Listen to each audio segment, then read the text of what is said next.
why even from the lips to the hips is a pretty far distance. I have the tendency to go back and tell people or go back and apologize to people. They said, no, that's not the way I took it. If I get any conviction on what I said or did to someone, I go back and make sure that we're clear. Because the worst thing I have learned from experience, falling and not mistreating and not intentionally mistreating people, I was in that mindset that said, you're collateral damage. I'm good. We gonna get the task done. If you don't make it, oh well. And that's not right. That's not success. That's not real success. You may make it to the goal, but when you make it to the goal, it needs to be with all the people intact. And it's like a sheep. If we're shepherds, we're like Jesus. If we're shepherds, then if we don't want to lose one, we want everybody to come. However, we also have the power of choice. That's the other thing I learned, is that people choose. God doesn't force us to take him.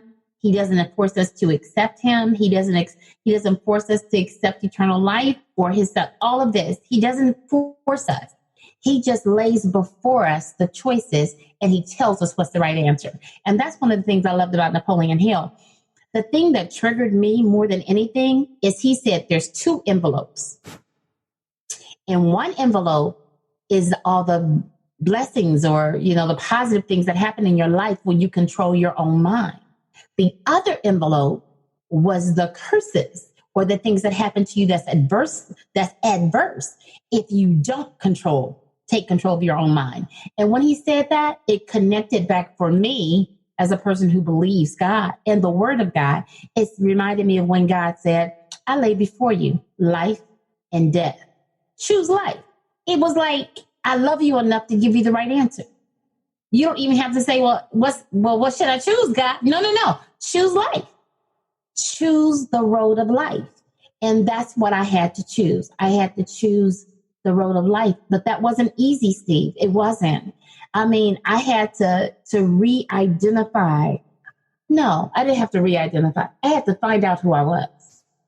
I knew what other people said I was, but I didn't know who I was and whose I was. I had always been in the church. So it wasn't about my faith. It was about, God, show me who you say I am. So that's why I'm a heavy affirmation person. And I am statements are affirmations. I tell people, this is the way you do affirmations. They need to be an I am statement and they need to be in present tense. If they're in future tense, your subconscious mind will say, okay, well, we'll do that one day. But if they're in present tense, it brings it and it forces you to start making plans now because the subconscious mind never sleeps. I'll give an example that you just made me come up with just to continue the thought. Super. If a person says, I'm a person that wants to get past this bad procrastination that I've been stuck with my whole life. I've always put things off and I want to change that. Versus, I am a person that's going to take care of business right now. And then as I do that, I'll experience success and success grows upon success. And that's an excellent example. Current tense. And see, this is the other thing, especially in the faith or non-faith community. I've had people during training and somebody would say, Johnnie, I hear what you're saying, but that's a lie. I said, well, faith is a lie until you get it. Faith is not true. I don't need faith for a phone. I got a phone in my hand. I need faith for something that I can't see. So when you do an affirmation, you may not be that right now, but you're speaking it in faith, and then your actions are backing it up.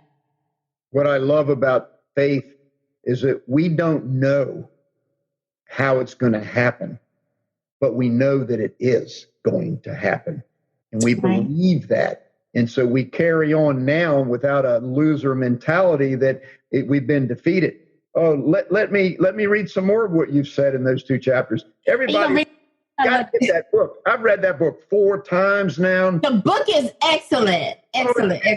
You know, Lefferts shy. You go back and listen to some of Lefferts shows.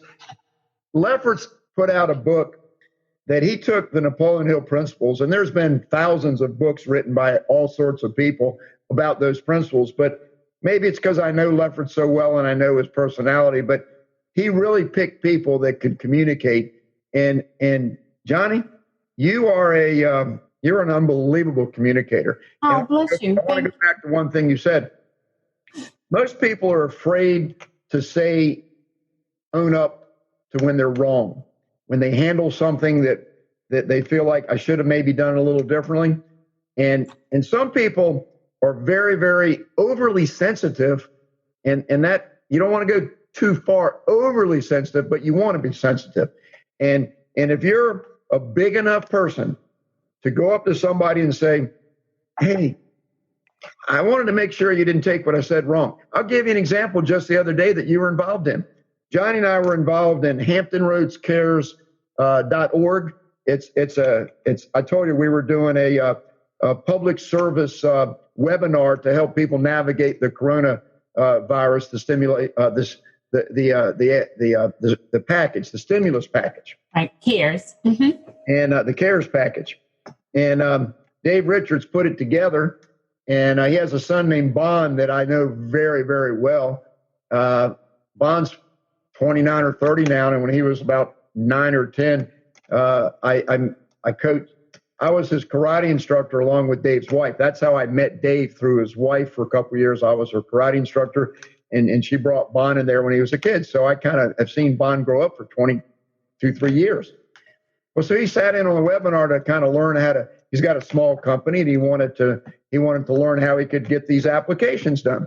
So at the very end, when we finished our most of the presenting, I said, "Is anybody here that's joined in have any questions?" And nobody asked a question. So I said, "Hey, Bond, how about you? Do you have a question?" And I kind of put him on the spot. And then I made the joke just because I know him and I know his dad so well. And I said, "Well, yeah, because I know your dad wants you to get out there and get your company back and running so you can make some money. Like don't be living at home with your dad for so much forever." And that was just a little play with him because he's a close friend. But, you know, he was just pensive and trying to think things through. And so afterwards, I told Dave, I said, "Hey, Dave, I didn't mean to embarrass him when I said that. It was meant to be loving." He goes, "Oh, no, you kidding, Steve?" He learned so much from it and thanked me afterwards. And he actually filled out his application, which he didn't have a clue where to start, immediately after the show. And he goes, "Don't worry about that, Steve. But I did think about it because that's my personality too, is I don't ever want anybody to think that I was doing something in a hurtful way. And let me tell you, if you go to somebody and say, 'Hey, I just want to make sure that when I said that to you, you know that it might have come across wrong, and if so, I'm sorry the way I said it.' Well, let me tell you something.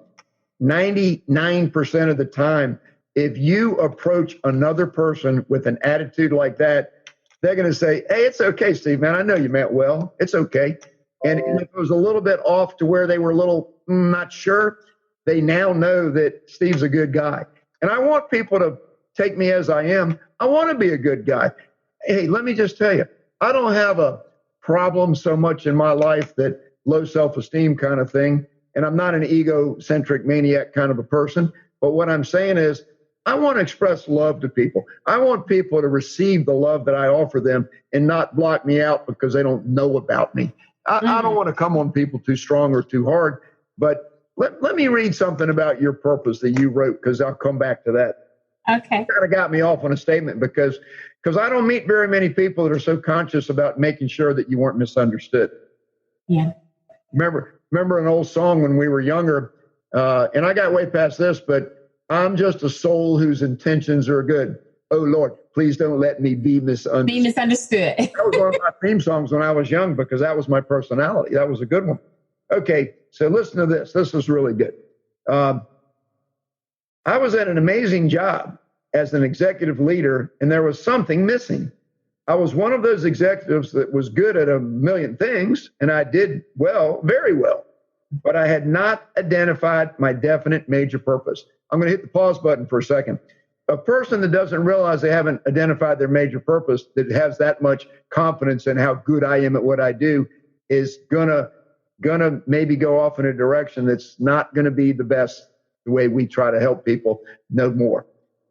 Then you said, I was looking for what I was created to do and become great at. Helping people and helping them in this process of becoming greater and finding that sense of purpose. That's my lane, because it's the most powerful lane. Because the why, I edited it out and just picked up clauses from your thing. The next one, that's the same thing, because the why will continue us moving forward when times are rough and when everything's not going our way. Don't be afraid to fail. Don't be afraid to fail and fail forward.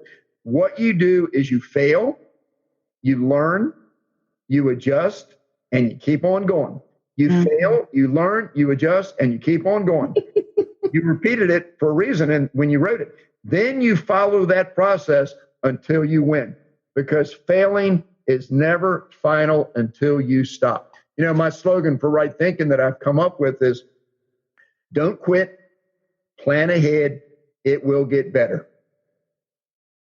Isn't that where we are now? I believe so. During this season, or any time of crisis, whether it's a personal crisis, a professional crisis, emotional or spiritual crisis that we're dealing with, we have to move forward. It's just like when I lived in Europe, it used to rain, just pour. And what they would always tell us is keep on driving, because sometimes the rain is right there in that section. It's happening right in that spot, that area that you're in. And if you sit and stop, all you're going to get is rain. All you're going to get is the downpour. But when you keep moving, then you find out there's something on the other side. So one of the things, if I may interject, one of the things that I think about is right now really heavy for me during this time, at any time a person is going through crisis, is to feed what you desire to grow. If you don't desire it to grow, stop feeding it. For an example, if you're the kind of person and now you're very negative because of all the stuff that's going on TV or whatever, you got the power to the remote. Shut it down. Shut it down. Shut it down. You have to learn, because we ended up in 24-hour news cycle after 9/11. Okay? And after 9/11, we stayed in that same news cycle. So it's almost like a cow chewing cud. We take it from one stomach and then it goes to the next stomach. They're just giving different versions of the same information. Now, I'm not knocking them. I'm just saying you don't have to listen to it all the time. Now, the one thing I will say is about this, and I just want to encourage people that are listening to this, if you have a senior or you know of someone who has a senior, please encourage that senior, because they are the people that came into this world during 9/11 crisis. And they are the same people that's being impacted the most by this crisis because they can't even graduate from high school. So encourage them, send them a gift, let them know that they still matter, do something for someone else. And even during this time, even if you're not a senior, get on the phone, do something for someone else. That's what I would encourage people to do. When you're fire, when you're focused, or when you're talking about going from the lips to the hips, be a person that shows love. Be a person that serve other people. Just do something nice for someone else. That's kind of offline, but That's not offline at all. That's not offline at all. That's really the message. Speaking of the message, so we got 10 minutes, give or take. Okay. Is there anything else when you were thinking about the message that you were going to share today that you haven't brought out? Because first of all, I want you to go as far as you want to with whatever you'd like to preach and teach today, because it's beautiful. I love it. And the second thing is, but I've got a question for you that I want to give you, but I don't want to stop you from continuing to deliver anything that you wanted to share today. No, I'm here to serve. I am here to serve, Steve. God bless you. I have no agenda. Okay. So You're the right person for me to discuss this next topic with. Okay. I discussed it with an awful lot of people, but